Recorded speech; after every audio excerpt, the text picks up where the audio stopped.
What's up, guys, and welcome back to another eBay Miniature Rescue. Today, we're going to talk a little bit about podcasting. So a lot of you may know that Brent from Goobertown Hobbies and I go pretty far back in the whole YouTube game, as it were.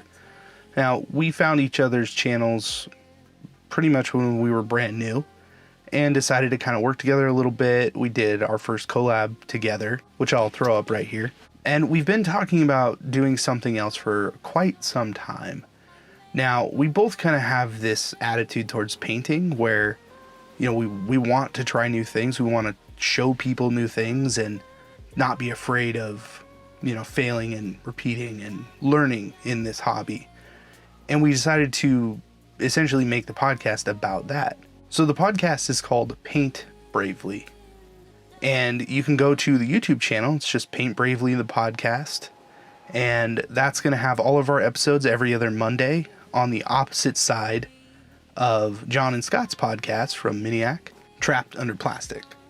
Now, we've already talked to those guys, and they were pretty cool about this. It seems a little weird to put it opposite of, another hobby podcast, but we wanted to fill that space and be a little bit different. So please enjoy the first episode. It's going to be playing in just a minute. And if you want to continue, the second episode will be up on the Goobertown Hobbies channel, which I will link right here and at the end of the video. Thanks a lot, guys, and we'll talk to you later.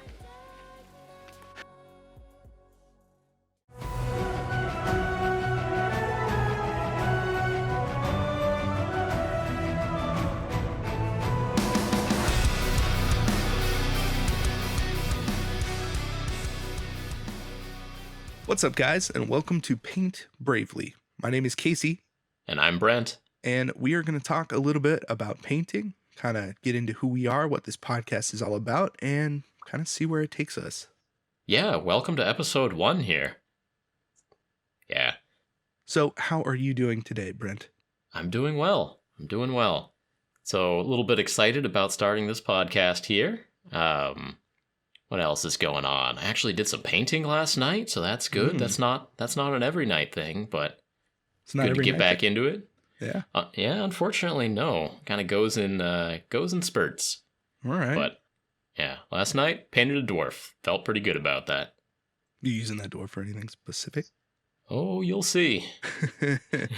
Speaking of which, if you don't know who we are, we both have YouTube channels. I am eBay Miniature Rescues, if you've ever seen that, and Brent.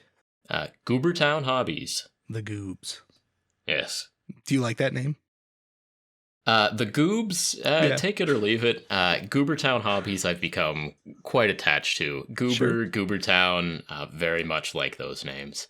There's randos coming up to you on the street going, "Hey, Goobs." Yeah, that's, did not foresee that one, but that's all right. We'll go with it. Yeah. So why did we start this podcast, Brent? Well, there's a question. For me, I actually listen to a lot more podcasts than I watch YouTube channels. As I'm painting, I can listen to a podcast easy. As I'm cleaning the house, I can listen to a podcast. As I'm driving, I can listen to a podcast. And that is not the way that I consume YouTube videos. So although kind of both of us started out-ish as a YouTube channel, I actually consume a lot of podcasts. And so I wanted to have that be one of the media outlets of Goobertown and eBay Miniature Rescues here. Yeah. And I suppose it's kind of the same for me. Like, I do listen to a lot of podcasts and, personally find a lot of enjoyment out of that. It does help me paint,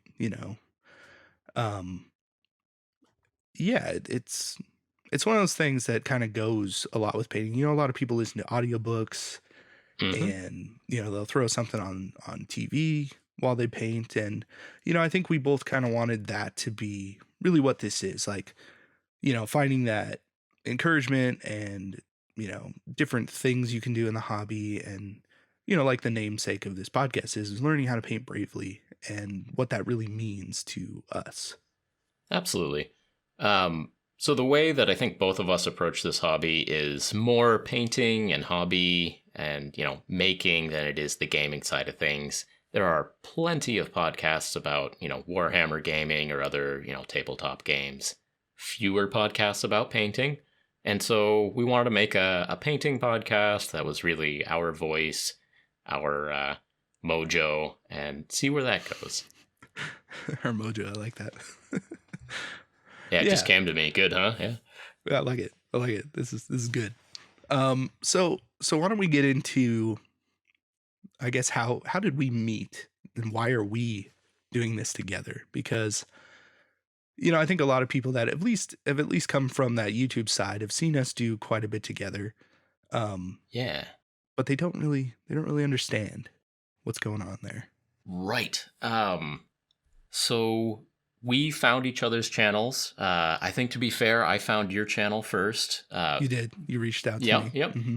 Yep. It was a little more than a year ago. So actually, I'm pretty sure it was either Christmas Eve or Christmas Day of 2018. Yes. And all right, so we were both running very small or relatively small YouTube channels at this time. We had 50 subs, man. Yeah, you had 75. I had 50. You had 75. Well, I was ahead of you. Yeah, but anyway, the reason I remember this is because Gloomspite Gits had just been announced, and I had goblins that I wanted to paint. I had goblins that needed painting, and I was thinking, okay, I'm gonna make a YouTube video on goblins, and I just gotta find a cool paint scheme. And so I went looking for cool paint schemes. I found your video painting goblins, and I basically stole your paint scheme to paint my goblins. You did. And yep. But I did it in a respectful manner, and that led 100%. to yeah. Yeah, but some of our favorite videos are you painted some yellow goblins and then I painted some yellow goblins. And for me, at least, the yellow goblins video I made got a lot of subscribers and was kind of an important moment in the lifespan of Goobertown Hobbies. Yeah. And yeah. So anyway, I just remember, like, both of us had small channels. I found you. We liked each other's videos, and over time, we started doing some collaborations. I think you were the first channel I ever did a collaboration with, where we sent each other a mystery mini, and that was a fun video. You sent me a Dark Elder homunculus, and I made a video out of that. And you got a exorcist. Holy crap! That still blows me away. So. Yeah, I mean, in anything in life, it's awesome to find peers and people you connect with and friends. And so we were both starting out on our little YouTube adventure here. We found each other. We muckled onto each other. We've been talking and hanging out ever since. And the time has finally come, more than a year later, where it's time for us to start a podcast. So here we are. Here you are. Buckle up. Yeah. Yeah, and we, our hope, I guess, we can get in kind of the general structure of how we want to run this podcast.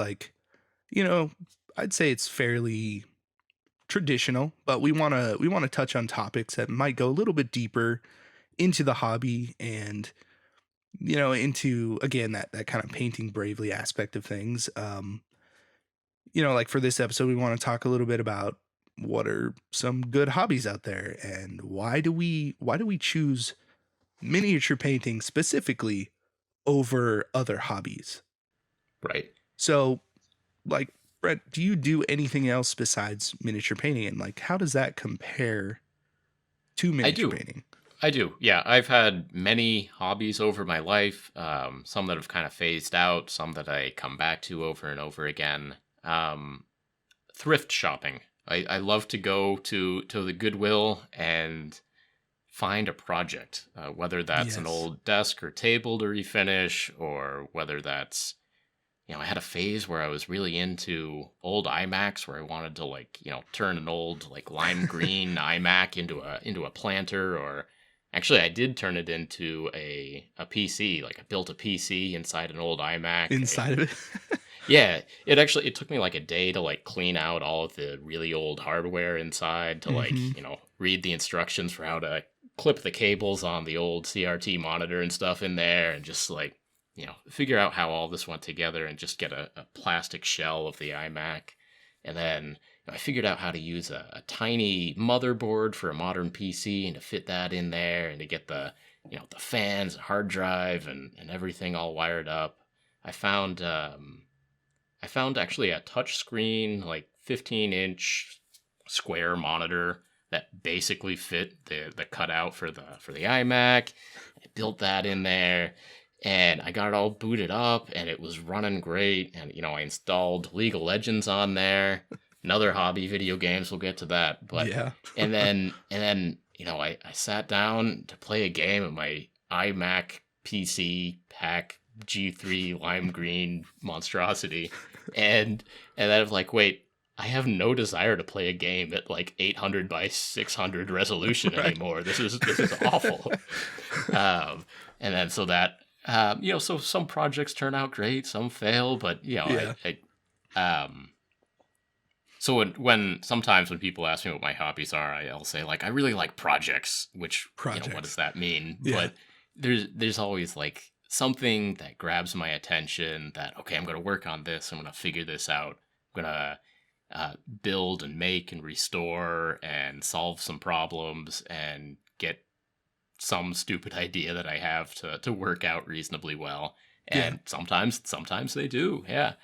Um, and yeah, I can get inspiration for things at a thrift store or a pile of trash on the side of the street or anything like that. Now, a But pile of trash on the side of the street, there's a story there. sometimes, Sometimes. yeah.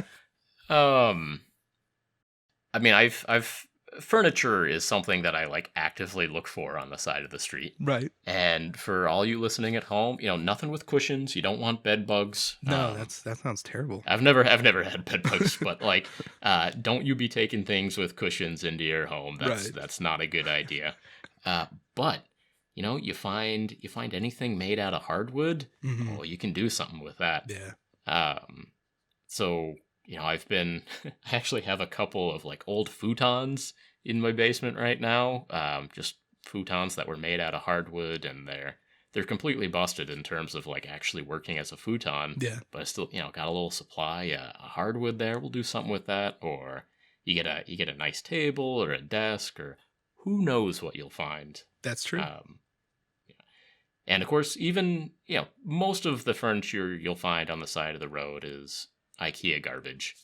Yeah, and I just don't know. IKEA in itself it starts off as kind of trash to begin with. And I mean, I know there's the hardware, but it's not great. It's not great stuff. I think IKEA starts off like the first day that you have it. I think it's pretty cool. Like Yeah. it's clean. It's clean. It's square and plumb and flush and whatever the other words are. Like the surfaces don't have massive bows to them when they start off. You haven't spilled a pitcher of water on your There's table not yet? right. There's not insane water damage all over the place of like bubbling particle board. So I think when IKEA furniture starts off, it looks cool, which is why there's so much of it on the side of the road now, is because people get it, and then 5 years later it's on the side of the road. But 5 years, wow, you're giving it a lot of credit there. Well, after 3 years, you give it to like a poor relative, and then a couple years later, it's on the side of the road. You donate it after the first spill. Somebody else can go to a thrift store and be like, "Yes, new project." Right. That's you most of the time. But now, if you see any IKEA furniture with drawers, you see like an old IKEA chest of drawers, you go and get that hardware. Like if you carry a screwdriver around with you in your car, your backpack, or whatever, and you see an old set of drawers, you take those drawer pulls. You take those sliders. You never know what they'll be good for. You'll find a way. Yeah. I don't think of myself as a hoarder. But some people could classify it as that. But I And can this see this that. gets into mini painting too. Like I have over the years developed a pretty good collection through eBay, but really Craigslist has been a major boon for me in Yeah. terms of just kind of trolling for deals, Hmm. seeing what opportunities are out there. Yeah. And yeah, and I've had a couple of good hauls in my time, and that's really built up my collection and my pile of shame and my to-do list. So Yeah, that to-do list that doesn't seem to ever go away. I mean, I have a closet full of what a lot of people might consider to be, Warhammer garbage.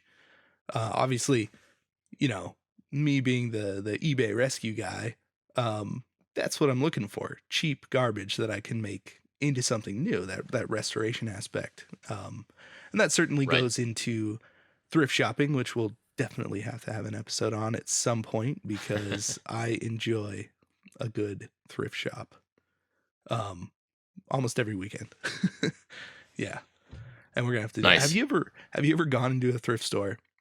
Um, been looking through, you're looking at all the stuff and you find something, you're like, oh, I have one of these and I could use two of these. And you purchase it. I don't have a good example for what it could be, but you're like, two is better than one. This is useful. Hmm. And then you get home and you realize that the thing you just bought isn't the second thing. It's the thing you donated 3 weeks ago. Oh, I have never had that happen. No, that's low, man. That's Yeah. low. Yeah. I look, yesterday I was at Goodwill and I had a good long look at a cast iron skillet. Right. And I already have a cast iron skillet and But it was but in two is better than one cast iron yeah, skillets. Yeah. yeah, and I had a good long thing and this time I didn't do it. But man, it all depends on the mood, on the day, Yeah. like that's dangerous. It can be. Yeah, Yeah. buying your own things back from the thrift store is it's a real low point in life. Yeah. Um But on that, I think both of us really do enjoy old Warhammer models Hmm. and restoring old Warhammer models. Sometimes the best you can do with them is turn them into bits for something else or turn Yeah. them into terrain or something like that. But yeah, both of us do have a serious collection of busted up models that some of them can be salvaged and some of them probably can't. Yeah. Um, but even then, I have a ton of like old Dark Eldar warriors that have been snapped so many times just because they were poorly designed minis. The every one of them has a broken rifle, and you can see the seam because I cannot glue that seam Right. to be perfect anymore. It's always like, oh yeah, that's where the rifle is snapped. There is no no That's way to fix it. interesting. But Yeah. well, I say there's no way to fix it, but I have experimented with wrapping some thread around it or something to make it look like he's hanging some Oh, there cool you go. ornaments off of that Yeah. damaged area. But Throw like a green stuff wrap around there and yeah. oh, sure, Yeah. absolutely. And so even then, though, even on like really old nasty minis, I can still use them for experimenting with new paints or checking airbrush recipes, playing Hmm. around with the airbrush, playing around with rattle cans. Hmm. If you're worried that you might be getting like a bad prime on a given day, if the weather is not right or whatever, you go outside with some old minis, just see what happens. Yeah.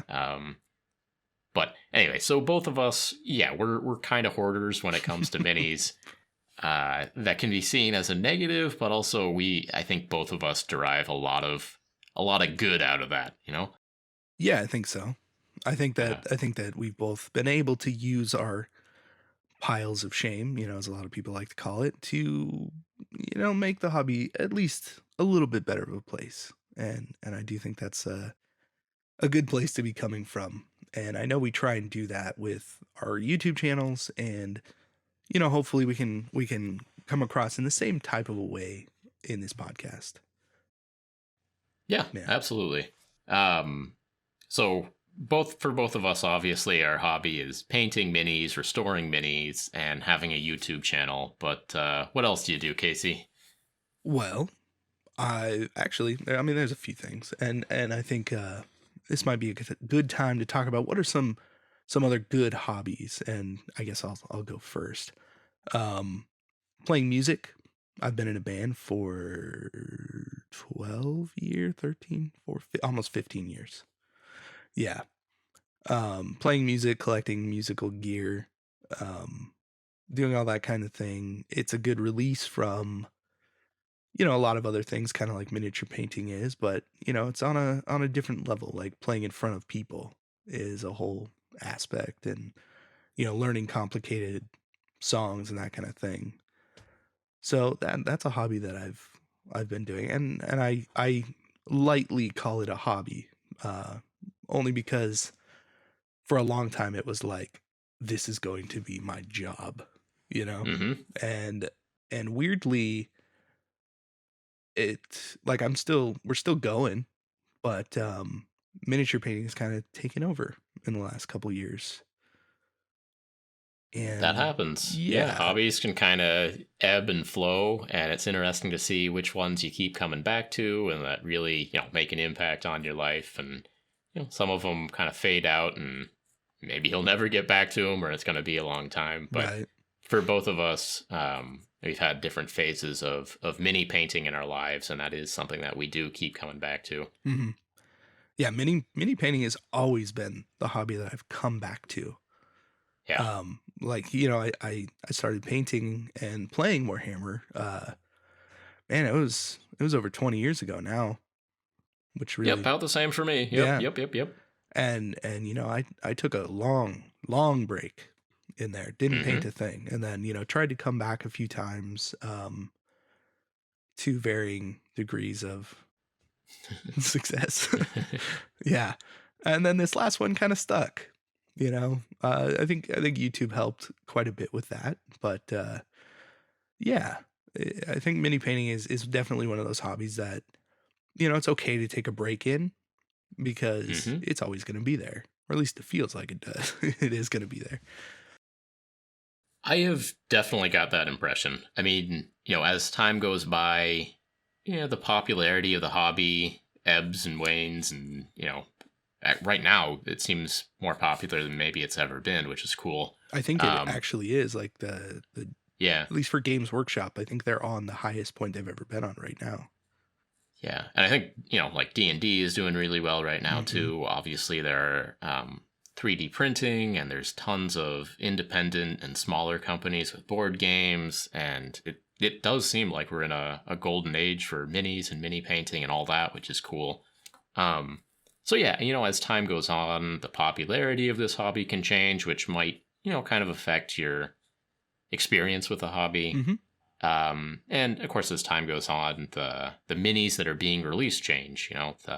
Some games come and go. I don't think Warma Hordes is quite what it was Hmm. a few years ago or whatnot. So if that happened to be your thing, like, yeah, maybe the hobby's changed a little bit for you. Um, but on the other hand, like for the most part, it's just better and better minis and more minis coming out every year. Yeah. So for the most part, coming back to a hobby like this, there's just more stuff that you can do with it. Yeah. I mean, I think, looking at a lot of old minis that we have, like the quality level and the sculpts are so good these days. It's really hard to Yeah. find a bad mini. You get those memes every so often of, like, your new Dark Eldar riding in canoes with their their like Mm-hmm, mm-hmm. staffs and stuff. But I haven't seen anybody really complaining about those sculpts. I think just making fun of the fact that they look like that. They're like, Games Workshop specifically isn't really producing bad stuff, which I think is pretty awesome, and it's been really good for the hobby. Yeah, and that sets the bar for everybody, really. Yeah. In terms of like, you can get awesome minis that look like this in plastic. What are all these smaller companies going to do? They're going to find a way to try to compete, which is Hmm. awesome. Oh yeah, and they are competing really hard. I mean, there are some small Yeah. companies. Like, I just painted a cyborg miniature. I don't know if you've ever seen those. They're resin hand sculpted. And I can't remember the guy's name. I know his last name is Cyber. So whatever his first name is, somebody will mention it, I'm sure. Cool. So Casey yeah. just called me out on a company that I did not immediately recognize. Really? Thank you for Okay. that, Casey. I did not know that. No, I mean, no, it's in the back of my head. Like, yeah, I think I've heard of that before. Yeah. But it actually really is impressive how many small companies are out there right now. Yeah. Going to like a convention in the vendor hall or whatever, and just walking around, because both of us are fairly heavily involved in this hobby and are always trying to learn more about it. We're aware of most of the stuff. But again, just walking around a vendor hall, I'm always surprised, like, how many companies, like entire companies, entire lines I just haven't heard of. Right. But then they just draw me in like, whoa, like, what is that? Yeah. I had no idea that this company was producing awesome Yetis and crocodiles for the last 10 years, and I'd never heard of them. Like, this is awesome. Yeah. So yeah, I think the hobby is in a good place, and that is definitely exciting for us. Both of us are coming from a place where we want the hobby to grow. When people tell us that they're getting back into the hobby or starting painting minis for the first time, that makes me feel good. Like, and that's kind of what we wanted to explore with this episode. So if somebody tells me that they're painting minis, I'm like, yes, like another person in the hobby, like, yes, I think you're really going to enjoy this. That's a good thing for me. Now, if we can talk a little bit about like what makes a hobby good or bad, or what are good or bad hobbies. Right. But like, if someone tells me that like, yeah, I just started smoking meth, and like I think this is going to be a lifelong hobby, like that. Yeah, short that life. Doesn't make me feel good. That makes me feel bad. Like, or if someone shows me like a cell phone game and like, yeah, I just bought 10,000 rupees, right. For the in-game currency. I'm going to be so good at this cell phone clicker.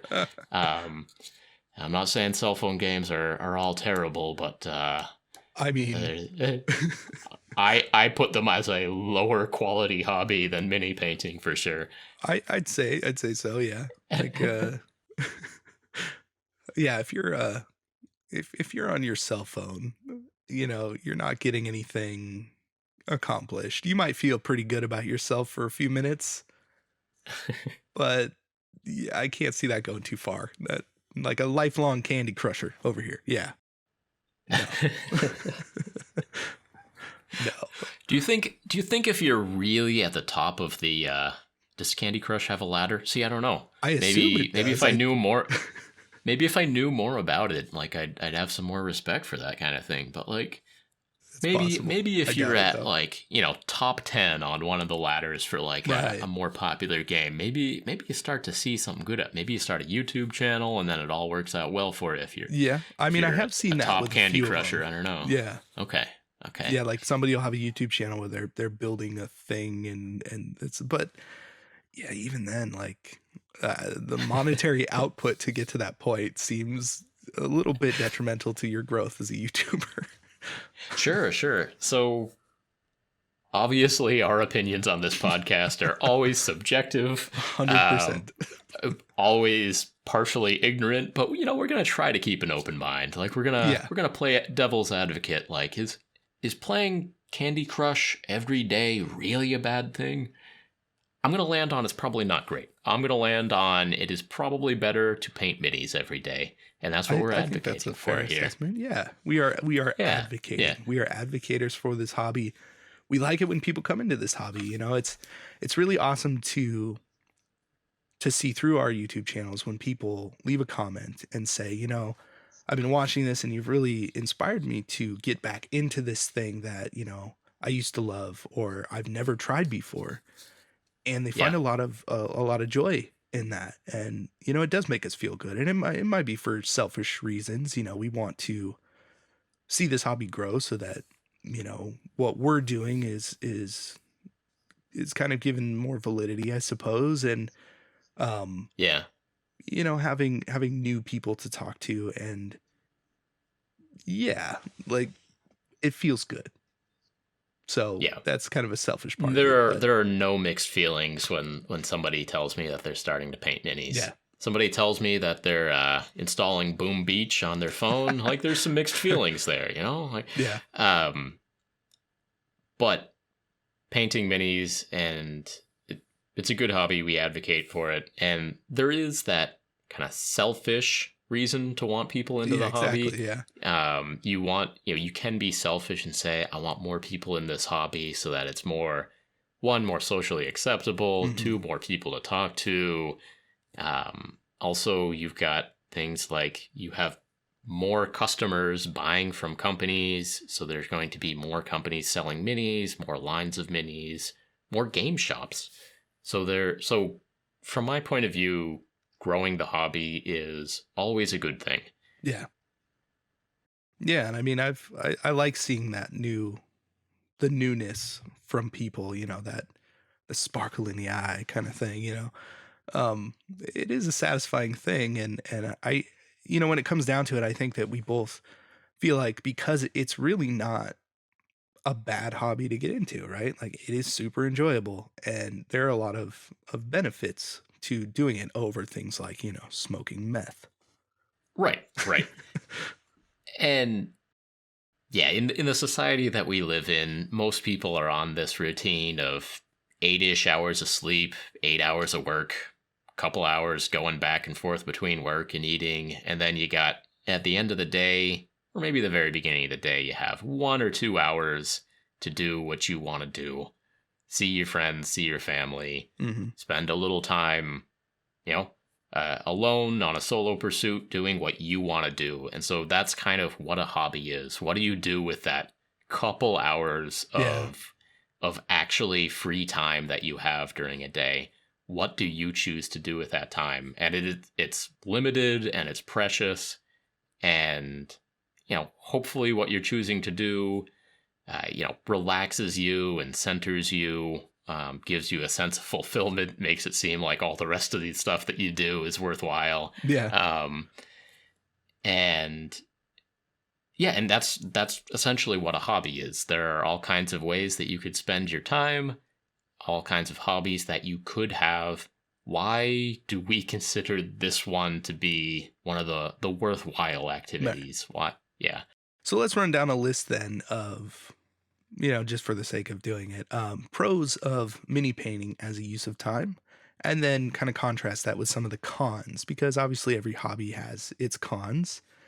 But since we're advocating for miniature painting, we might as well spell that out Let's a get little into bit. it. Yeah, let's see what we got here. So what are some of the pros of mini painting? Like, what does it do? All right, so let's talk about it as just a solo activity right now. Mm-hmm. Both of us are coming to it as YouTubers, and there is the whole internet side of things, but let's just a person in a small room with a light and a desk and some paints and a mini sitting there. It's relaxing. It's calming. Mm-hmm. At the end of the day, you just sit there. Hands are busy, but your mind. Your mind can be active, but it can also be kind of blank and kind of processing the day and thinking about things and centering yourself and resetting and all that stuff. So I think there's definitely a meditation aspect to it. Mm-hmm. I do feel like you have to be in the right mindset. I think, I do agree. I think that it can be meditative and enjoyable as an exercise. You're problem solving as you're working through a miniature. But I do feel like there is a little bit of a danger of even taking the internet out of it is comparing yourself to other, I guess, art forms or something else. That can be a little stressful from time to time. So what do you mean by comparing yourself to other art forms there? Like, we talking about mini painting versus knitting? Or are we talking about? I mean, a little bit. Like, again, that validity of, like, is this an art form? Is it? Oh, is sure. it doing something for you? Like, I get a good amount of enjoyment from just sitting down and painting. But from time to time things creep in. A little comparison here and there to other people who paint, that kind of thing. And it's even if you see them in person, or if you're painting for a specific reason, you might have those feelings of like I'm not good enough, or Well, you're getting into the whatever that is. cons. Casey, we started on the pros. What are you doing in I'm the just cons? juxtaposing this idea of that pro. I'm just laying it out there a little bit. All right. So my position is I sit down to paint, and I don't always think about this very consciously as what I'm doing is I'm going to sit there and meditate. Like that's Mhm. never how I approach it. I go and sit down at my desk because like, oh man, this dwarf or what, this dark eldar, whatever, this orc, this goblin is Yeah. cool, and I want to get this painted, and I've got an idea of how to do the skin, and like that's how I go and sit down at my desk. Awesome. But then so I kind of go there almost from like a sense of like excitement or whatever. But as I'm sitting there for a couple hours at a time and I'm just layering the green on, and okay, I need to do a second coat of green. Let's get that second coat of green, moving that paint around with a brush, just getting it Mhm. all pooled up where it needs to be. It turns into a very relaxing meditation kind of thing. Um, Mhm. without that being the intent. And so it's kind Right. of like a kind of sneaks up on you there of being in a state of pretty deep relaxation of just sitting Yeah. there, putting that second coat of green on the goblin, just really trying to make everything smooth. It's times like this I wish I knew more about the hobby of like the Japanese sand gardens. I've Oh, seen sure. these where Yeah, yeah. and it can be a big thing with a big rake, or it can be like a little thing with a little rake, and Mhm. just moving that sand around, getting it all nice. Mhm. Does anyone know what I'm talking about here? I Yeah, don't Zen know. garden. Yeah. Zen garden. I There know you what you're go. talking about. Hey, yeah. I don't Yeah. think we used the word Zen yet, so this is good. But Zen. um, Yeah. Well, what I was getting at with trying to oppose you just slightly was that of how you approach that to almost ensure that, like your mindset going into it is in such a way that, you're not worried about it. And that's a good use of your time, right? Of painting. And it's a pro is that, you can go into it knowing that you're just going to slap paint on a model because it's cool and it's fun, mhm, and that yeah. that goes a long way for a lot of people. Um, but it's really hard sometimes to wrap your mind around that. Like a lot of people have a lot of problems with that because of all of these other outside influences. But when it comes down to it, if you sit down at your desk and you paint because it's cool, hmm then I think you're gonna have a lot better time. Yeah. I mean, that's what a hobby is. It's something that you are drawn to do normally because it's something you want to be doing. Yeah. And for painting a mini, I mean, because most of these minis are tied to games, or at least most of the minis that we paint, I know that a lot Hmm. of people will sit down and like, okay, I need in quotes there to paint 5 Space Marines, or need Yeah. to get these Primaris done or whatever. And you can kind of start out like that, but then if you maybe you kind of get into it and you're layering Hmm. on that ultramarine blue, and then it becomes relaxation. You may start off saying like, my hobby is the game, and I'm excited to play a game this weekend, and I want to Hmm. get this squad done, and I need to sit down and paint this squad. And so there might, any hobby has little deadlines that you put on yourself and stuff, and so there might be just a little bit of stress there. But I Yeah. think once you get right down into it, at least for me, I lose track of time. I just get pulled into the putting down smooth layers of paint, and Yeah. very zen-like for me. Yeah, a little zen garden Yeah. on that shoulder pad. Absolutely. Yeah. Right. Zen garden on the shoulder pad. All right. Yeah. Yeah. Um, but you were talking a little bit about problem solving and painting being more like a puzzle for you, and I think Yeah. that's a really valid way of thinking about it too.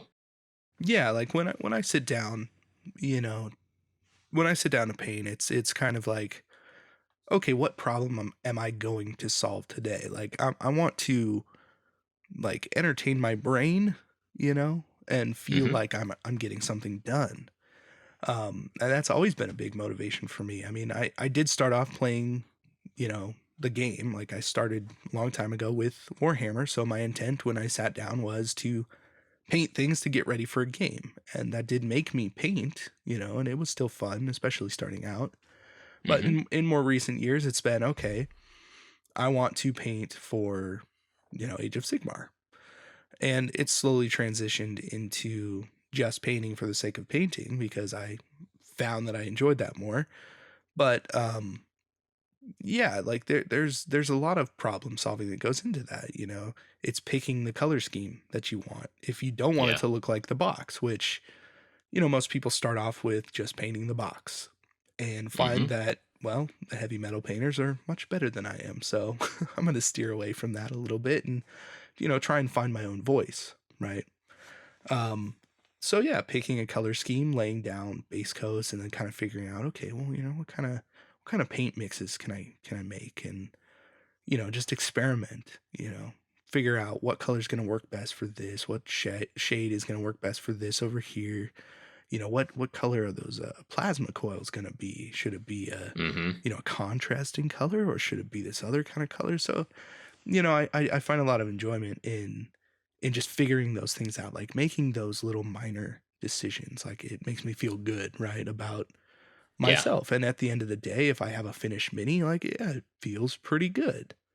And I, Yeah. I do think that is a valid way to approach painting and really have a good time. It's like people who like to play Sudoku or crossword puzzles. Sure. Absolutely. Yeah. Which are other very reasonable hobbies to have. Well, we can But get into that. I think okay. Sudoku's a Well, all waste right. of We'll time, we'll but, save that. I don't really. We'll save that one for later. But no, I 100% agree that the process of changing the paint scheme, of choosing a paint scheme, is puzzle solving. Yeah. It's you have a blank canvas, and your objective, the goal of the puzzle, is to make a cool looking mini. And what colors are you going to choose? Mhm. Don't do what's on the box. You can't do what's on the box better than what's on the box. So Right. you need to pick a different color scheme. And yeah, for me, that's where I get a lot of the enjoyment as well. Especially when it starts to come together. Like, oh wow, that orange there, that blue there, that was the right call.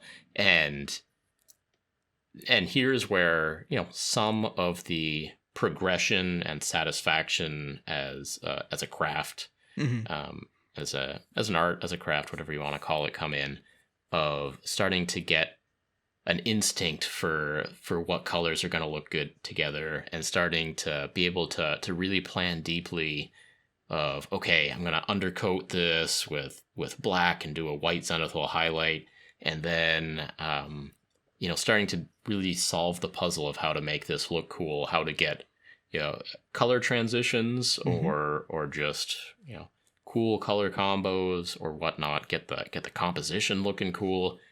And there's definitely a lot of problem solving that goes on there. You're getting your 3D thinking going on. You're getting your aesthetics the way that you want them. Yeah, absolutely. Yeah.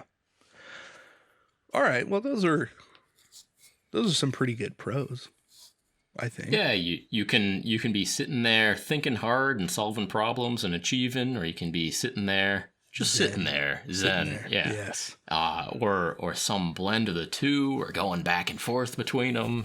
There's that flow, right? You get into that zone and you're just going. I mean, I've definitely sat down and it's been like, wow, it's 3 a.m. I should probably go to bed. Absolutely. Yeah. And yeah. I know that I've had times where I've turned off my problem solving skills to focus on the zen. Like if I'm really enjoying putting a certain color down, I might just stop thinking about what color is next, and just put that color down on a couple of different models. And why not do one more layer of that color? Why not? Let's go. And so sometimes I do purposely turn off the problem solving part of the task. But at other times, that's really activating, especially when that model starts to come together. There is that feeling of satisfaction and achievement and growth and all that good stuff. So Yeah. good for the self-esteem, good for the mental centering, stability. We're advocates for this hobby. We're advocates for this hobby. All right. Well, let's see. So of course it's not all about, sitting alone at a table though. There is the internet. We do live in in a time where there is both internet and Games Workshop games and all the other minis out there. So I guess we're staying on pros for now. We can stay on pros of what does that do, but we've talked so far about this being a solo hobby, and it is, but it also can be social if you want it to be social. There are, a multitude of Reddit pages, Facebook pages, Instagram. You can share your work with as many people and share in as many other people's work as you want to. If part of your hobby, we'll get to, whether just browsing the internet is a good hobby or not. But if you want to spend some of your hobby time looking at inspiring pieces that true professionals have made in terms of, painted minis, absolutely. Yeah, that's it's fun, it's engaging, it's good for your development, and if you choose to talk to other people, it's also social. Yeah. Well, I mean, I think the last time, I got into this hobby and now that it's kind of stuck, right? Right. Doing the whole YouTube thing and being more social is really kept me, in this kind of awareness zone of what's going on. And, while I'm painting, I'm aware of certain things, and, it's helped me grow as a painter, right? Like being social has helped me grow as a painter. And I do think that that is important, like not to directly compare yourself to other people. I think that is a bad thing to do, but being with other people and learning new things, if you're in a group, you're probably going to get better quicker. Having that feedback more often, like good feedback, and knowing what's good and bad feedback is going to help you. And I think that, Instagram and YouTube and Facebook have helped to a degree. Now, I often wonder if it's also hindered miniature painting and how much, but I think for the most part, it's been fairly helpful for a lot of people. I mean, we were just talking about how many people reach out to you on, a fairly regular basis and say, I've gotten back into this hobby, or, I've started again. However it ends up being for them, but they've started painting again and they found something that they love doing, through the internet. It wouldn't have been otherwise. Right. Yeah, absolutely. Especially like the YouTube showing people random videos, essentially. Yeah. I've gotten a lot of comments like, I haven't even thought about this for 20 years, but this video popped up and right back in it, which is good. So yeah, in terms of the social aspect of the hobby and the internet, you can get inspiration from other people online. You can talk to people online. There's whole online communities. Some of them even encourage like hanging out in Discord, like voice Discord, like talking to each other while you're painting or whatnot. Yeah. Have you ever done anything like that? Never anything so specific as like hanging out in a voice chat wall painting. Okay. But I've taken some classes with people. Like in person or in person. Or online? Okay. Yep. Yeah, like I've done actually at the Las Vegas Open, that big Warhammer tournament a few months ago.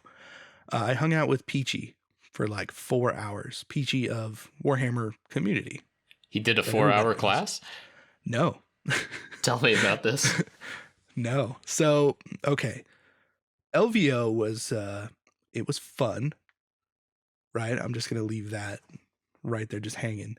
It was not put together very well. And a lot of that had to do with the hobby side of things. They were very, very on top of things for the tournament side, right? I mean, then that's mostly what it is. Everyone was there for that. And, I wasn't there to play, but I was there to hobby and hang out with people. So, social aspect of sitting and painting with other people. And I did that for 3 days straight. But the first day I was there, I was there with a friend. We went up to the 26th floor of the hotel that wasn't advertised as being a thing. What floor was the tournament on? Floor number 1. Okay, so you were at floor 26. In All right. a convention center, and then they're like, "Oh yeah, there's some hobby rooms and some stuff," and then it was like we had to ask people where the classes were taking place, because I had signed up to take a class, and we go up there and like there's Peachy sitting in this very large room, kind of by himself, All alone? kind of all alone. There were no other nerds in the room. No, there were a handful on the complete opposite side. It's a very large room. Were they there? Were they there? Okay, so they were there for a separate thing. They were there. Yeah, they were there for a separate class, Okay. which I ended up taking later. But there's Peachy sitting in a corner by himself, and there's like a line of tables, like probably 40 feet of tables and chairs lined up for his classes. And I don't know, it felt kind of sad. And I went on to the LVO site and I purchased a class, a Games Workshop class, and it was for painting some Sigmarines, right? Like Okay. that was the class. So then me and my friend go up there and it's just us, and Peachy's like, "Are you here for the class?" And we're like, "Oh yeah." He's like, "All right, sit down. I'm gonna grab some of these Primaris Marines." It's like, "Oh, well, okay, Primaris Marines. Like that's not what the class is about." He's like, "What do you mean?" It's like, yeah, it says this on the website. And he's like, "Oh my God, like they've completely messed up his schedules online. They didn't tell people that he was even there." And so he's been sitting up there like basically by himself since he got to Vegas.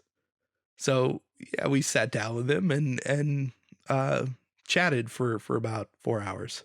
Okay, so on the Yeah. social aspect, is Peachy painting alone happier or less happy than Peachy painting with friends? I'd say that Peachy was much happier painting with friends. Now, see, I think that's something we can all learn from. Yeah.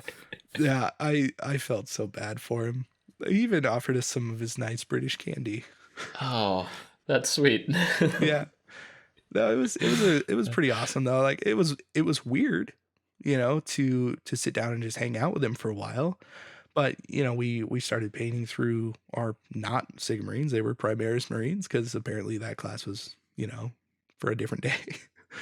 But it was definitely a better experience painting, with someone. And in general, when I've done that, it's always a better experience because you get to talk about things. You can Yeah. ask questions. Like if someone's a better painter, then you can say, "Hey, like, how do you do this thing?" And you will learn faster. And I mean, it's more fun. So did Peachy teach you anything, or were you just hanging out? Yeah, well, Did you it teach was, Peachy anything? No, I Okay. don't think so. All right. But we were, yeah, it was a class on speed painting, Primaris Marines, and it was mainly using contrast paints. So he did kind of teach me something actually. So he's like a huge proponent of dry brushing. And if you've never listened to, the Age of Sigmar podcast, he's got a couple episodes on there. And he talks about, himself growing up and his dad being a miniature painter and only dry brushing almost exclusively, which is a very strange thing. But yeah, he had some cool insights on dry brushing. He was showing me like, okay, well, here's how you normally load your brush. That's cool, whatever. You wipe it off on a piece of cardboard, not on a piece of, like kitchen cloth, whatever. Okay. Which was different for me, and he had some reasons behind that, like different moisture levels get taken away and whatever. But then he also reintroduced some water into his dry brush, which is very strange, but it totally worked. Like he just Okay. took the corner of the dry brush and just touched it in the water, and it was just enough, like in this area to make the dry brushing not look dry, but it wasn't wet brushing either. So it was this weird kind of in between of you're still dry brushing, but then just enough moisture on one side of the brush is smoothing out that dry brushing that it looks better than if you just did it traditionally. Huh, So fascinating. he definitely taught me that. That was very interesting. But yeah, I did feel a little bad for him. I said hi to him a bunch of times at the convention because he was kind of wandering around by himself. You know, it was like he'd see me and my friend, he'd go, "Hey, how's it going?" You know, like, yeah, we're those two guys. So it was an interesting experience for sure. But he's a nice guy, and it was nice to sit down and paint with him and talk. So yeah, I think there's definitely something to be said for the social aspect of painting and sitting together. Yeah, no, the kind of the experience of sitting down with other people and painting and talking whenever you feel like I've had fun doing it. And this isn't something that I've done as much as maybe I'd like to. Like, I think it'd be cool if more stores had painting days or paint and take days. Yeah. I think that'd be great. As it is, kind of most of my experience with that kind of setting has been either at a class or a convention of there's a scheduled event where people are going to sit around this table and paint. At Gen Con, there's a speed painting competition, which is kind of like that. 45 minutes, a mini, and there's some paints in front of you, and you're sitting next to other people, and you're going to town. And but also there's like paint and take events, which I actually really enjoy. Just going down, there's some cheap, poorly primed mini, a couple of paints, sit down next to, maybe you're with a friend at the convention or whatever, but then there's a bunch of strangers around you and just chatting and hanging out. And it's actually, it's really conducive to that because the actual hobby just involves like sitting still and keeping your hands busy, plenty of time for talking and getting to know each other. And so like if you can get the little bit of organization it takes to actually get a few people around a table with some paintbrushes in their hands, like I think it can be a really great social activity. Yeah, for sure. I'm conscious of the fact that most people do not do this. That most painting takes place, alone in your hobby den and on your kitchen table or whatever. But it definitely can be pretty social. Yeah, there's an interesting aspect to this hobby. Or it's an option. It's an option to be social. Going outside, optional. Yeah. Have you taken any classes, or do you just do mostly paint? I took one with Sam Lenz, and then I took another quick one at Gen Con last year. And they can be pretty informative. Yeah. The instructor has some little curriculum of techniques that they want to show you on a model or products that they want to make sure that you try on a model. And then they're there to give critique and suggestions and that sort of stuff. And I found them to be useful. Yeah. Yeah. Yeah. So that's definitely, I think that, I agree with you. I've taken a couple of classes too. And they've both been pretty helpful. The one with PG was more hanging out. Yeah. But that definitely was beneficial in itself. Yeah. And I took another one with CK Studios at the same convention and learned quite a bit from that. Did you know that Liquitex White Ink, I know we're both pretty huge users and proponents of using white ink to do zenithals. I like Liquitex White Ink. Right. Yeah. Continue. Have you used any other white ink, or have you noticed a difference? I have. I've used the FW Dollar Rounty stuff. Yeah. And it spottier, chunkier. It's flat out garbage. Yeah. Okay. Yeah, I wasn't going to say it, but yeah. No, there that's was fine. there was a noticeable difference between that and Liquitex ink. Yeah. And I'm always hesitant a little bit hesitant at least to say that something is garbage. Like I Sure. understand that there's different batches of this stuff, and maybe this Mm-hmm. was frozen when it was in a truck across Manitoba Yeah. or something. Like or you know, maybe a bottle's been sitting on the shelf for 5 years and is not what it once was. Right. Yeah. But the bottle of FW white ink that I have is garbage for zenithal highlights compared to the now like 3 different bottles of Liquitex white ink that I've used. Well, the the main topic starting off in this class that I was taking was literally do not buy FW white ink. Okay. Yeah. Well, Because it will ruin your day. And like it has ruined my day many times. And I did not even realize. I thought it was me this for like a long time, for real. That this particular white ink was like, I'm just doing something wrong. I can't thin it right. It's ink. It should just work. No, it just does not work. Like Liquitex or apparently Vallejo makes a white ink that's like literally the best. But yeah, like I went out as soon as I got home and I bought that Liquitex white ink and it like changed my life. Yeah. If anyone's not sure what we're talking about right now, we're talking about an airbrush technique where you start with a dark coat like black as the primer on a mini, and then you dust it from above with white ink to get, you know, transitions between white highlights and dark underneath. So, and traditionally called a zenithal highlight. Yeah. And you can do that with just spray cans, but it is nowhere near as pretty as if you do it with an airbrush and either Vallejo white ink apparently or Liquitex white ink.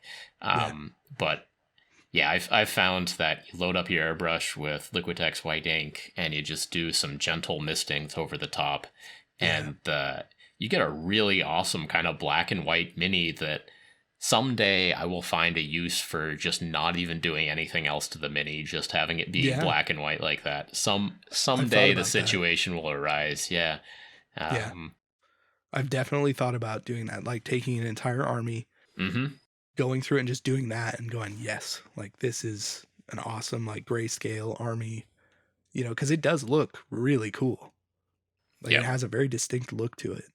And, you know, you add color to that and obviously it pops pretty good, but it does look really cool, and it would be fun to try that for, you know, an army of some sorts. Or, you know, or terrain, you know, or having statues on the side of a street, or who knows, like there's a situation where that looks cool. And anyway, we like to start our paint jobs with a zenithal highlight so that one, you know, it picks up really well on the camera. Like before you even put down your first bit of brushwork paint, like the zenithal highlight really picks up well on the camera, and you can see all the details on the mini. But it also just in person, our eyes, we can see what's going on, and and it helps us think about how we're going to paint the thing. So, you're saying that like just talking to other people, just, you know, silly little things like this brand, not this brand, and of course sometimes those loyalties are foolish, and that's a whole other episode. But there are the weird loyalty issues, but specifically, I mean, because, you know, when I was in the class, it was like, we're only using this ink because this works. And, you know, we didn't go into the reasons why the other one worked. But it doesn't, like that De La Rowney stuff just didn't. And that's really what it comes down to, is like, it has nothing to do with loyalty in that case, right? It just, what works for your painting. Someday we'll have a real talk about brand loyalty and Games Workshop paints and all that what's stuff. Better, what's not, let's save that one. Like we will, yes. Please subscribe to this podcast. You can. If you want to hear us crap talk on. No, not really. I was trying to get them subscribed before we crap talked on various brands of paint, but. You know, along with this, I do actually really like some of the FW colors, just not their titanium white. Yes. Yeah. And that's that's one of those things that comes with experience, is that, you know, every line of paint has strengths and weaknesses, and sometimes that's like color by color strengths and weaknesses. Like this green, you do have to learn each color, right? Yeah, Like how it mixes, how it affects other things, like what happens, because not all mixes are scientifically sound, if you know what I mean. Like there are more than one type of pigment. Oh yeah. In that paint. So like there are a lot of different combinations and things that can happen. And obviously sitting around a table with people who are experienced, you know, you're going to pick up on some of that stuff. And I do think that's really important. I mean, you know, there's a lot to be said about surrounding yourself with people like who are better at doing the thing you want to do. Mm-hmm. You know, it's like saying, you know, if you're going to go somewhere and be somewhere and learn things, like you need to make sure that you are, I guess for the lack of a better term, you are the dumbest person in the room. That's a very valid thing to do. Yeah. Yeah. Yeah. I mean, surround yourself with people who know more than you do and always be learning. Yeah. Yeah. Yep. And of course, yeah, the learning and the growth is all something that we value about the hobby too, because they're, in some ways, it's very easy to pick up. It is very easy to do a paint and take for a Primaris Intercessor Marine and throw a coat of blue contrast paint on or whatever. Yep. So the entry is very simple, but of course it's very hard to master. And when you do look at, you know, the Instagram profiles for the masters and see what you can do on these tiny little things, you know that this really can be you know, a lifelong hobby, and you can continue to grow and learn year after year after year. And there is such a high ceiling on this if you want there to be. But on the other hand, within a month you can be certainly painting models that you think are cool and are happy to play a game with or put on your shelf or whatever. But at the same time, there is such a high ceiling if you really want to learn how to how to paint glistening muscles or yeah. That's one of my favorite things. And not the glistening muscles thing, you know, although sometimes I appreciate a good glistening muscle model, you know, that new Warcry set with that barbarian dude, like fun to paint, whatever. I'm getting off track. That ceiling of learning, right? Like it is seemingly never ending. And even people who we do consider to be at the absolute top of the field, you know, are still learning. Yes. And I love that aspect. Like that's something that I really liked about playing guitar. Is that there isn't a ceiling. You can always get better. I'm trying to think of like what hobbies though you can kind of max out. And I'm not sure that you necessarily can on all of them. I don't know. I'm trying to think of something that would make sense. I don't know. Watching TV, you can max out on being good at that. Yeah.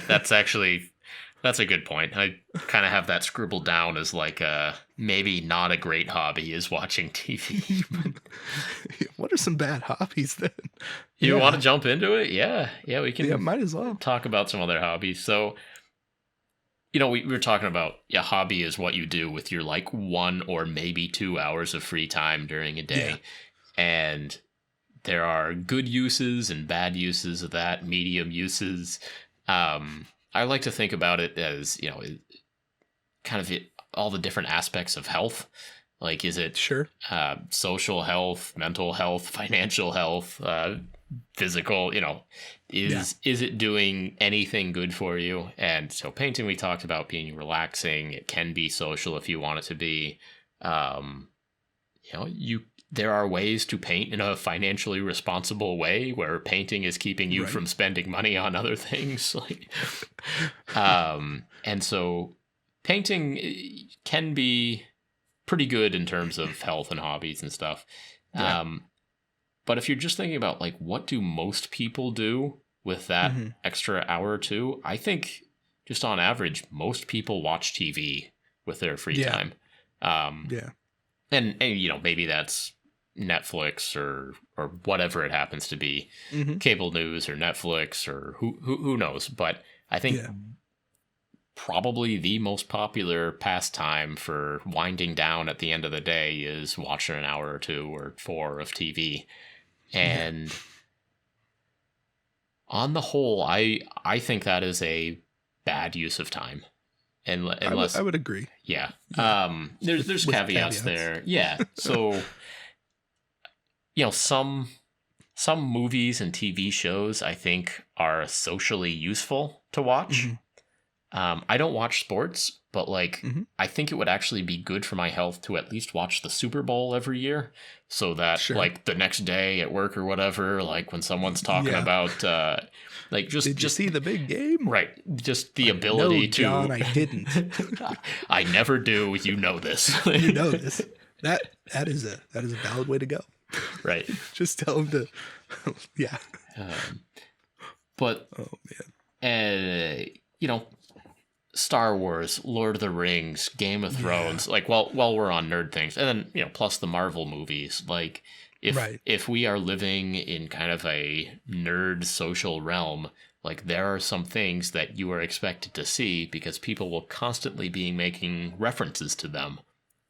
And I think there comes a point where if you are missing so many references that people in your social circle are making, it might be worth it for you to sit and watch TV for several evenings to catch up on the big ones. Maybe not watch the extended versions of Lord of the Rings, but the standard versions. You should know who Gimli is. Yeah, right. You should.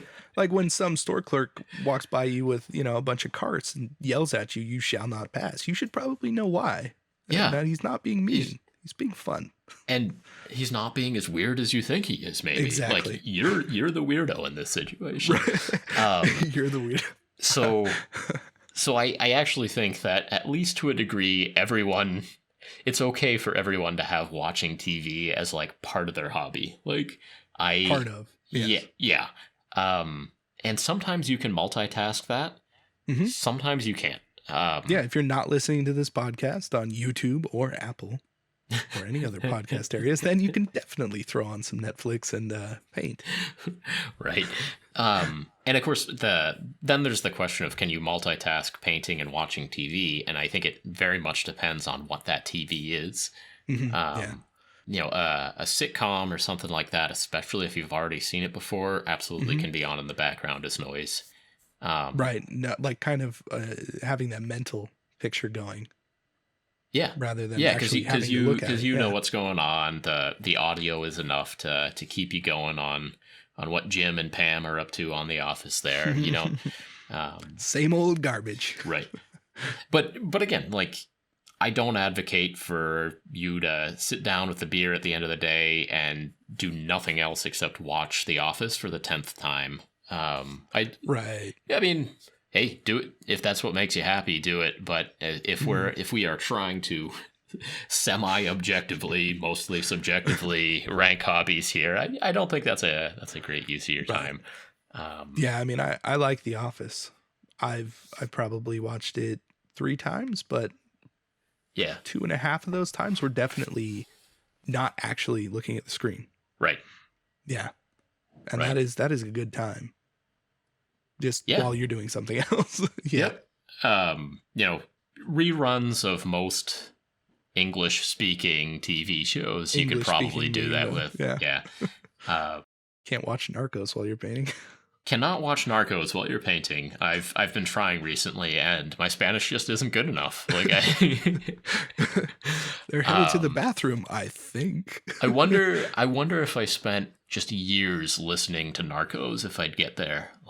If that is actually a reasonable way to.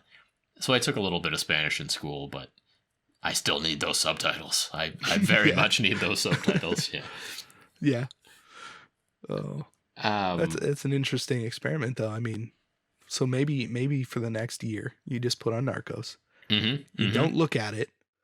I mean, there might be some context things that you might have to look at it for, but maybe turn off the subtitles completely and then just see if that somehow translates. See where you get. Maybe it's a good experiment. We'll keep up with this. So you might as well subscribe now. I still don't know Spanish. 6 months later, why? This was a terrible use of my time. Like, Absolutely. yeah. Bad hobby. So yeah, we want to talk about some other hobbies here. This whole podcast isn't about TV. No. I mean, I think we touched on some cell phone games and why they're probably bad. We can get to dirt biking. I like that. Yeah. I dirt bike quite a bit. Okay. Yeah, like Do you think dirt biking is a good hobby? I think it is one of the best hobbies, Brent. Yeah. The most fun and enjoyable times that you can have outside. The smell of gasoline and that exhaust covered I don't know. There's something about that. Cons. All right, continue. In the cons, you're not a huge fan of dirt biking or look. Why don't you take the pros? I'll take the cons on this one. Okay, so the pros of dirt biking are is it gets your heart rate up in multiple ways. There's some adrenaline. Mm-hmm. There's definitely that rush of kind of that extreme sport, especially like, and it's controllable. You can go slow, you can go fast, you can jump high or not at all. It's a good exercise, honestly. Like, I can go around a track or, go up a mountain. Mm-hmm. It puts you in places, where hiking can take you, but a lot faster. Okay. There's a social aspect to it of going out with other people, a problem solving aspect or a mechanical aspect of having to work on or fix or do different things. Like, I got really good at small engine repair, so much that it's actually gotten me jobs before, which I find fascinating and very useful as a skill. And overall, it's just, I don't know, you're going 70 miles an hour on a dirt road on two wheels, and yeah, it's an amazing feeling. Okay. What are the cons, Brent? Well, I don't see any cons here. Actually, you did a pretty good job on the pros. You got me second guessing this here, but okay, all right. The 70 miles per hour on a dirt road with or without jumps, I'm going to put that as a con in my book. Yeah. More jumps is a pro. So it's a pro. Yeah, I haven't actually ever done dirt biking. I've been on an ATV like a couple of times in my life, and I hated it. It was frightening. And we were not even going like that fast, but it was frightening. I was just like, were you going like up some sketchy hills or something? Oh, or? I mean, it was in the woods. Like they're pretty cool, Okay. like dirt paths and stuff. But Were there bears? I could see that. I mean, there were. I couldn't see any. Like, Okay. if so, that was kind of a gator, like 2-person ATV, and I was sitting on the back trying to hang on, and like no control over. So part of it was that I did not have any control over the speed That or actually direction. could have had to do a lot with it. Yeah. And whether or not you trust the person like actually driving plays a big role. Was it a friend or family member? Yes, family member. Okay. See, I wouldn't trust my family members to drive me around on an ATV. That could have been it. You should have had a friend. Okay. Well, I'm gonna write that down for in case I ever get on an ATV again in my life. Get back. Yeah. Right. but no, for me, I was thinking like, okay, there's a 95% chance I survive the next like half an hour. 5% chance. Well, I guess I could still survive, but be horribly injured. So we got to calculate that in. There's maiming involved at times. I mean, I've almost broken limbs. Like I've gone with my dad and he's broken limbs. I mean, it's dangerous. Can be. You wear a helmet, pads, Sure. Yeah. Yeah, for me, there's other ways to get adrenaline rushes that are less likely to result in bodily harm, broken bones, concussions. Yes. I don't know. That's for me. There's an exciting part about that, like that possibility of bodily harm. Like, I mean, I've been pretty injured before, but I don't know. It's like there's that sense of pride for some weird reason of like I jacked my leg up so bad once, and I took pictures of that. I'm like, yeah, that's right. Check it out. Like I jacked up. This is really painful. But it's I don't know. There's something about scars, right? Getting scars. Okay. Yeah. In life. Yeah, we just have different types of scars. That's all. Like, yeah. Yeah. Some are emotional. Some are on the outside. Yeah, sometime I'll show you the like chemical explosion where I still have bits of beaker in There me, you go. like Okay. which That I'm gonna write that down right now. I'm just gonna write that down. make Brent show me. Yeah. Yeah. We should have a segment. Science with Brent. Yeah. Someday. Yeah. We can do a segment on that, sure. I think it's fascinating, and I also moreover think it's fascinating that you have a PhD in, what is it specifically? Chemical engineering or organic chemistry. organic chemistry. Yeah. Okay. Like I think you've talked about that before on your channel, but honestly, when it comes down to it, that is a bit mind blowing. It's not easy to do that. Yeah, I just find it interesting, like what everybody brings to their channel and the hobby. Mhm. Like, yeah, I don't know. I think like third spaces is a whole separate episode, but Sure. in this hobby, it really is a third space where everybody comes together to paint minis, but where everybody is coming from is very different. And Yeah, kind of in the absolutely. world, in the world of painting minis, we're all equal, except for some people are really good at it. Yes. But everyone is welcome to come sit around and talk about Space Marines and all that Yes. stuff. And so it is the great equalizer. Isn't yeah, it? absolutely. And many hobbies are like that, but Yeah. there's the barber shop or the bar or the game store are all, or like the gym even, are all third spaces where people come Mhm. together. It doesn't matter what else they've done in their lives, but Yeah, right absolutely. now everybody's here to play tabletop games or what have you. Yeah, Um, that's actually really good. we'll write that Point. down. That definitely is like a whole Right. other I like that a topic. lot. But I do find it fascinating, like, because everybody is coming in with different experiences and different Mhm. skills. It is always fascinating. Like, we're doing this podcast and you are good at setting this up because you've been in a band for 15 years, Right. which is like, okay, I haven't been in a band for 15 years. Like my experiences are completely different and I bring different skills to the hobby. And so I have more of a strength in terms of thinking about like what a pigment actually is, or like I Yeah. have, or what a glue is actually doing. So I have at least a little bit of insight into, how the resin printer is hardening the resin or any of that Yeah. stuff. Like, Yeah. and I mean, and that is a fascinating right. angle, honestly, and I Sure. obviously attributes to the success you've had so far on YouTube. Well, Speaking of dirt bikes, yeah. Is now the time to be vacuuming? Are you serious?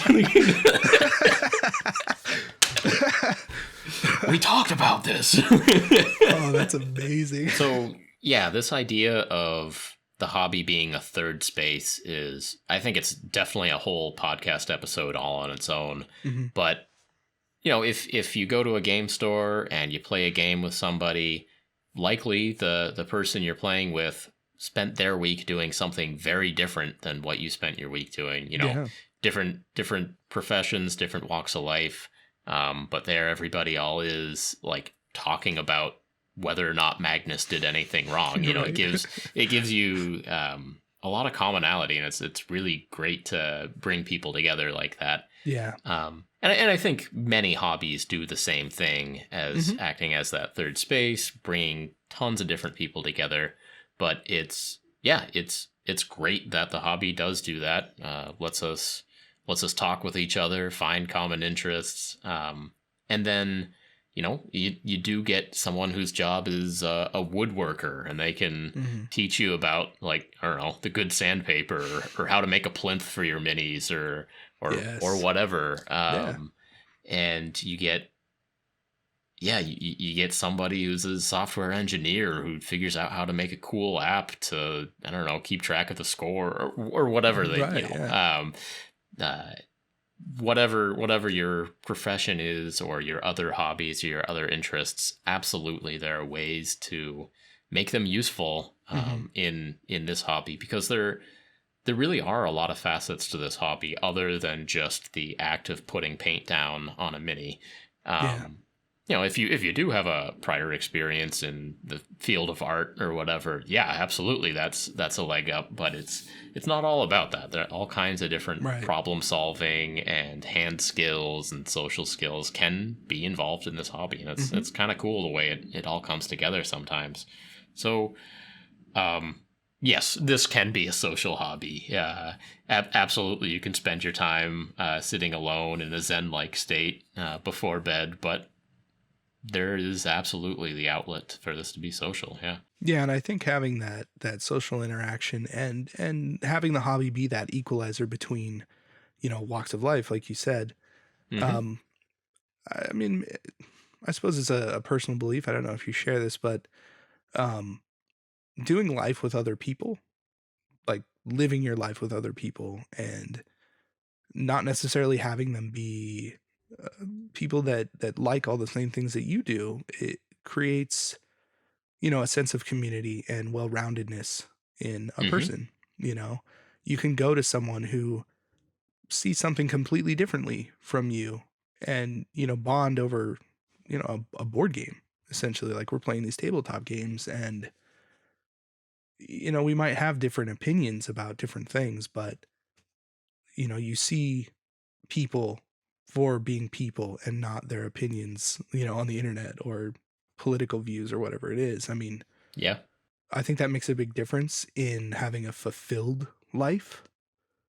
And I'd agree with that. yeah, and okay, and this hobby is something that you can do for your entire life, theoretically. And I think we've both chosen this hobby to be advocates of it for that reason in particular, is that you can do this for a long time, and there are a lot of good reasons to do it. I would agree with that, absolutely. And I've been thinking about this, that this is one of the hobbies that I have had for the longest period of time. And, obviously breaks in between there. Sure. But I am more and more thinking about this as a lifelong hobby. Mm-hmm. And we've talked about the fact that there is this skill progression, that you can continue to get better and better and better and still be nowhere near the end of painting minis. Yeah. There's so many things to paint. There's so much to learn. And so that it can absolutely keep you busy for a lifetime. Mm-hmm. And also in terms of like the physical requirement of the hobby, Mm-hmm. if your eyes, even with really thick glasses, can be corrected to be able to see the mini, like if your eyes basically work, and if if your hands are not too shaky, Mm-hmm. or you can find a way to brace your hands, as long as your hands and your eyes pretty much work, you can keep at this forever. Yeah. And that's not the same for all hobbies. If you were into sports or something as a younger man, like that, Mm-hmm. eventually it would be wise to give some of those up or to transition into lower impact kind of stuff. Yeah, dirt biking is a long-term hobby. It's not the best. I mean, have you said that you've gone dirt biking with your dad before? Like, yes. Okay. And that is true. I mean, as we age, I guess the reflexes, you break easier, you heal slower, slower reflexes also, which is probably not great. There's some times when, you have to make some decisions. Like, am I going to fall 20 feet or into a rock? You have to pick. Right. I don't think a lot of people do rugby for, into their 60s or whatnot, but you can absolutely be painting for as long as you want to. Yes. And something else I've found actually is that it's a little bit like riding a bike, where I have found, I took a big long break, pretty much my 20s. I didn't do any painting is kind of the story for me. And I got back to it, and if anything, I was better when I came back to it. Like, not only had I not lost skill, I feel like, I don't even know why. Maybe it's just better products on the market, or just a more mature mind or something. But I was actually felt maturity. Okay. But it's not a thing where you lose skill. Maybe the product line changes up a little but you got to reorient yourself to what's going on. But but I think it's a hobby that's easy to come back to. There's not a lot of demands physically that are going to prevent you from coming back, and also it stores pretty easily unless you have a massive collection of minis. Like, a decent sized box can fit a lot of paints and some paintbrushes and some minis, and put that in your. Trying to think, I don't want to recommend people put it in their attic. Like, stuff dries out in a hot attic, but like in a cool, dry garage, stores easy. The skill stays there, and it something you can get fulfillment out of year after year if that's what you want to do. So, lots of reasons to advocate for painting minis. That's the point of today, right? Yeah. So I'm just realizing that we didn't talk about the cons of mini painting, and obviously that's because neither of us think that's too important. Neither of us really focus on those things, but I suppose we should mention them. Yeah. Okay. All right. Well, okay. What do we got? What do we got? In today's day and age, posting things on the internet can be a very bad thing. Risky, you mean? Risky in that you might get some feedback that you're not necessarily prepared for. So, while the hobby itself might not be an exact con, but like if you're sharing your work with other people or you're taking it somewhere, you might hear some words of not very encouraging, speech. So you have a backstory that I don't have, Casey. Yeah. So you've told me before that like you posted minis online as a young man and you got ripped to shred by some mean nerds. Some mean nerds. Yeah, that's a good way to put it. Yeah, when I was younger, 11 years old, 12 years old, something around there, I started painting, and the internet was a pretty young thing. There were forums, mostly text-based, but then there were some that started to have pictures, up. So I'd share my work, and for the most part, just get completely torn apart and ripped to shreds by, internet trolls. But I don't even know if they were trolls. It was just everyone on the forums like, why are you here? You shouldn't even be painting at all. Like real bad things, and especially for a young child to hear. And I tried to endure that for a while. I really wanted to get better at painting, and I wanted to play, and I was having a lot of fun, and that pretty much killed it for me. So even today, where there might be a lot of pros in posting your work online and getting feedback, I think that there are a lot of cons that come with that, and that you don't know who is looking and who will be posting. Well, there's some risk there. Yeah. So in the same vein as this can be good for your self-esteem of painting a mini and feeling good about it, feeling accomplished.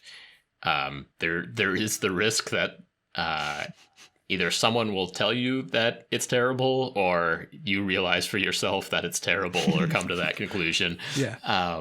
And so there is the risk of failure, whether you actually did fail or whether someone's just being mean and telling you failed. But as a side note, being a troll on the internet and posting mean things on the internet, not a good use of anybody's time. That's not a good hobby.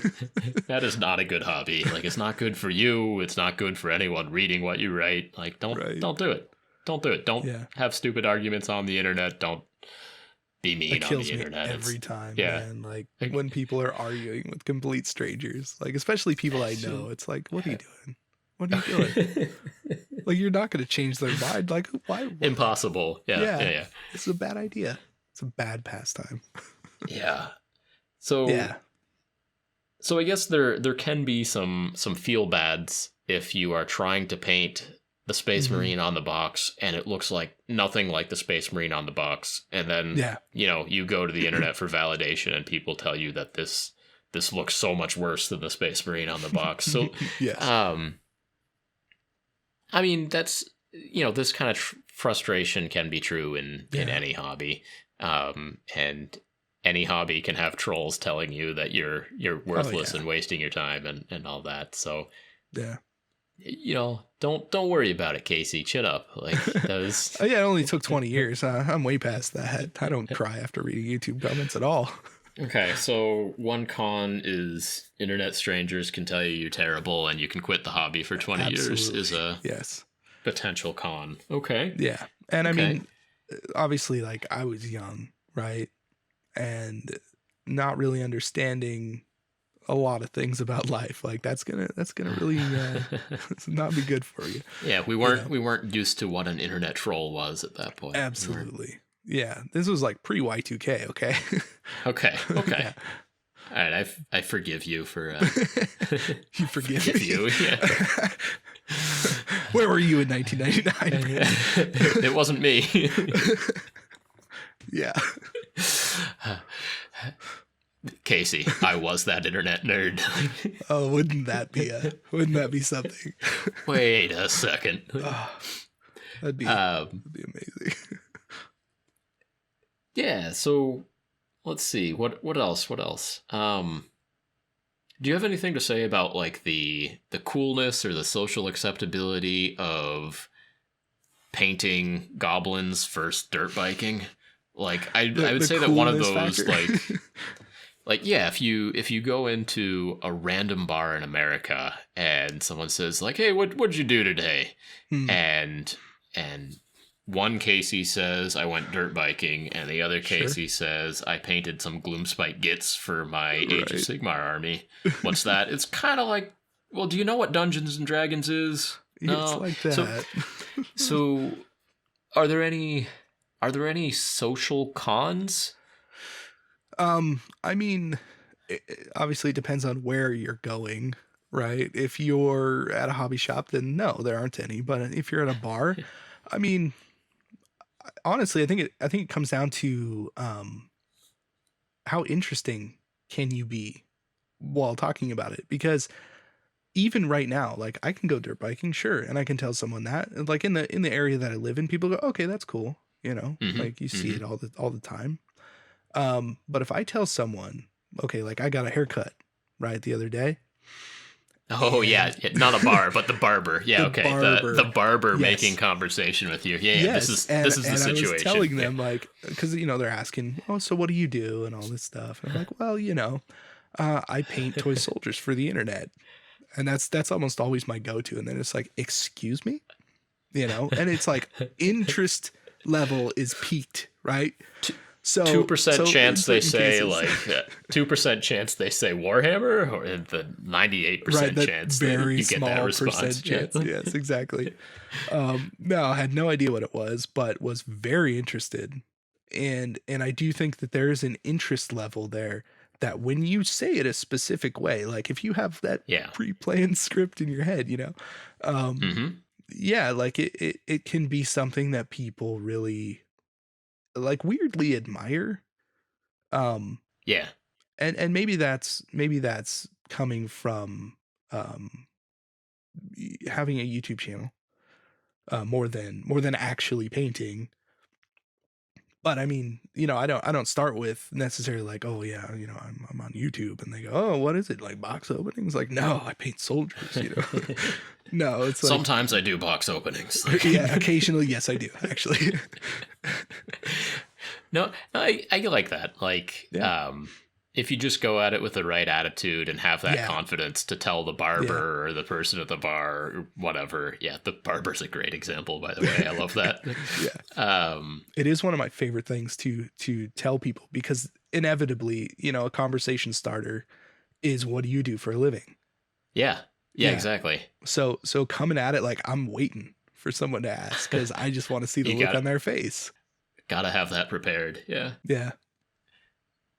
Yeah, I think if you go in it with the confidence and the, hey, this is what I love to do, it doesn't have to be negative. It's only negative if you think about it that way. Like, it's only negative if you come at it like, I paint pants.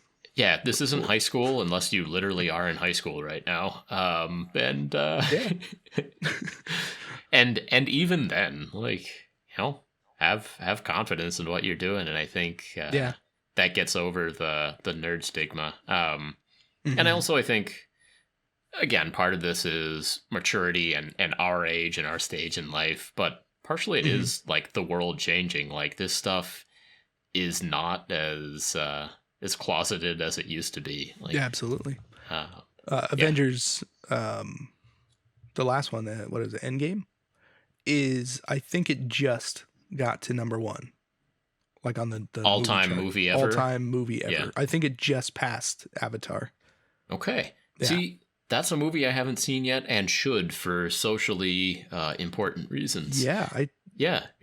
I think so. And on that note, Brent, go watch Avengers Endgame. Okay, I'll write What that are you down. doing? I'll write that down. Yeah. We'll get there. I watched the first one, not the first Avengers. I did watch the first Avengers, but I saw the one right before Endgame, whatever that was called, Infinity War, possibly Infinity War. Yeah. And the one that was the massive cliffhanger. You didn't want to see how that resolved? It does. Look, I didn't care. Do you know what my takeaway? My takeaway from that movie was the lady villain with like the cool face paint. Yeah. Like basically like a dark elf witch with like the cool face paint. And like my takeaway from that movie was like, I gotta learn to paint like sweet makeup on my figures. Like that was my takeaway. Like, oh, that was sweet. Like you got the eyes, but then you have like the horizontal stripe like across the eyes. Like it's not a. I've seen that. They do like a nice bright blue stripe across. Yeah, I like that. Yeah, like that would work really well in like blue or burgundy, and that's something I gotta look into. But that's a good call. Yeah, it was a great movie, Casey. Yeah, thanks. Yeah. Good. Oh, like, oh no, the third Spider-Man in the last 10 years disappeared. They'll never make another Spider-Man movie. I know, right? Spoilers, they made more Spider-Man movies. They did. Oh man. But yes, no, I not to get too far on that, but yes, there are culturally important TV shows and movies that you should get around to watching someday. Right. Like, sometime after I watch the Princess Diaries all the way through, I'll get around to Avengers Endgame, and then I'll really know what's going on when people talk to me. Yeah. Life will be complete. Oh my god. But yeah, no, nerd culture or nerd acceptance or whatever it is definitely has made progress in the last years, and Marvel has been a big part of it. I think Stranger Things, like opening with a scene of kids having fun playing D&D, and even like throughout the series, they've made that a theme, is that like what these kids like to do is play D&D. Like even in like season 3, it was a big sub theme, and yeah, this stuff is less closeted than it used to be. Yeah, and if you confidently like tell people like, yeah, I painted this cool mini last night. Oh, you watch TV? Oh, okay. Yeah, cool. Right. That's cool. Like, it does make a difference. It does. Yeah. Like coming at it with a confidence and you know, it's like knowing that, hey, this is what I like to do. It is more socially acceptable to just say what you like to do and, you know, expect that people aren't gonna like give you a hard time for it. Oh, you watched The Bachelorette last night? How'd that turn out? Okay, I do have a problem with that. Like, oh, okay. Oh, I didn't know it. and then there's like just garbage, right? Like unless you've made a drinking game out of this thing, like, and that's a whole other thing. Like, then that's different. Yeah, we can't. If you watch The Bachelorette, I'm sorry. I mean, if you just have it on the background while you're painting, there's nothing wrong with that, right? Yeah, okay. Because in your mind's eye, you see what's going on here. Yeah. Jimmy messed up. I don't know. I've never watched The Bachelor. I have not either. One episode, we'll just we'll pretend. We'll ad lib. Yeah. Yep. Something with roses, something else. Yeah. Oh yeah. Yeah, we could definitely do this. No problem. Oh yeah. We got this. So, hey, if you watch The Bachelorette, you can visit us on YouTube and let us know in the comments.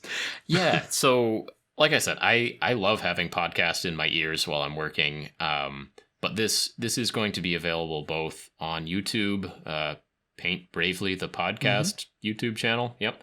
And also wherever podcasts are downloadable on your phone. Absolutely. So I'll be checking in with this YouTube podcast just to keep the comment section active and to see what people are liking and to get a little community started that way. But yeah, I'm in terms of me consuming this thing, it's going to be on the phone for me. I'm going to be listening to Casey's edits while I'm painting and stuff. So highly recommended. If us babbling along keeps you painting, awesome. That one of our poorly thought out goals here is to keep you painting. So, yep. Yeah. Let's see. Is there any other cons to this whole mini painting, or is that? It's all gravy. It's all good. It's really hard to come up with cons because I think we both like it so much. Like, sure, there's the you're too closeted. You're only painting for yourself and never talking about it or doing anything with anyone. You're, stuck away, never going outside. Yeah, the not going out. You can paint outside. I actually need to test that more often, but I think you can paint outside. I have a really good idea for that for a video. Okay, that I'm going to be doing. Oh yeah. All right, I'll save that for later then. Yeah, I'm going to tell you all that. It's going to be awesome. Yeah, there's kind of like the financial health. Like, are you spending too much money on minis? And that's true. That's a whole separate thing. But you can spend too much money on any hobby that you want. Absolutely. You can buy all the jewels in the Candy Crush Farmville simulator. You can not have a physical object in return. Right. If you go golfing every year, you can buy a new set of titanium whatevers. Sure. Whatever they use.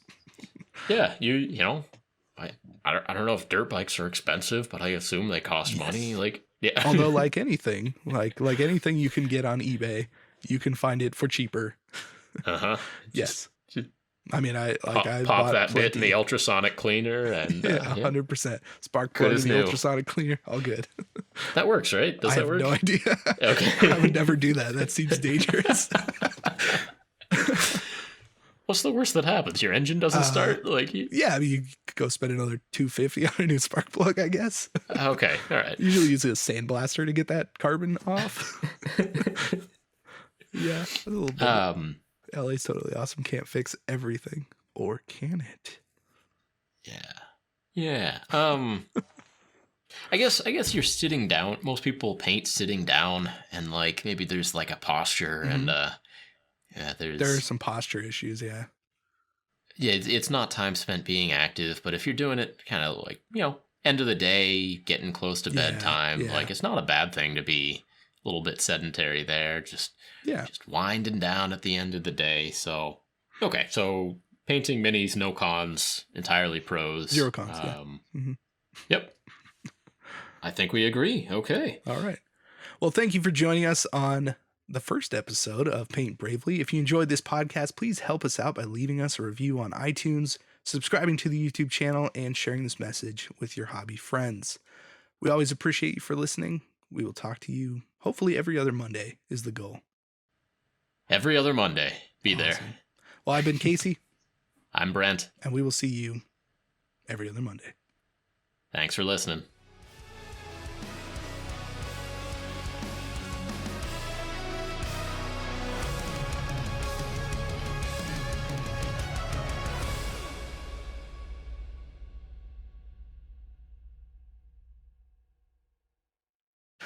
So you made it to the end of an hour and 45 minutes. It's pretty good. And I appreciate you for sticking around after that long to see if there's anything at the end. Now, if you skipped here to the end, I still appreciate you. Thank you for sticking around. So once again, I've been working on Blight Kings, and I think I'm going to have a little bit more time to do that. They've become more unruly than I expected, unfortunately. And partially because of, the subject matter of Blight Kings is a little bit iffy right now. So I'm actually going to throw a different model in for next week. I'm doing just a straight up eBay rescue. There's a little preview. It's a White King. Okay. Now you might have been able to pause on that. It's a little bit tough without a light really pointing at the model, but you know, you get the idea. So I thought, you know, I'll kind of get this one out of the way and continue working on these Blight Kings. I don't want them to turn out crappy, honestly. That's really why it's taking this long at this point. And it's almost to the point of being like an ongoing joke, which I promise they are definitely coming at some point, just not right now. I also have a few other models that have come in recently, all the way from Germany. This fella right here, you might be able to recognize that. Off the top of my head, I don't remember what it's called, but I've seen this model quite a bit, and it is cool. So we're definitely going to hit this at some point. I've also got some other random stuff, like this little Seraphon guy. I like this model a lot, and he's pretty much ready to go. So that's something I'm going to be working on, and I'll probably put this one up on eBay too, just because I don't have any lizard men, so I'm sure someone would appreciate this more than me. Well, thank you again for joining me on another eBay Miniature Rescues. I hope you enjoyed the podcast. Please let us know in the comment section of the Paint Bravely podcast YouTube channel, and down in this comment section too, just, you know, just because it would help this video reach more people. You know, that's just how it works. Anyways, as always, I appreciate all of you, and I will see you in the next video.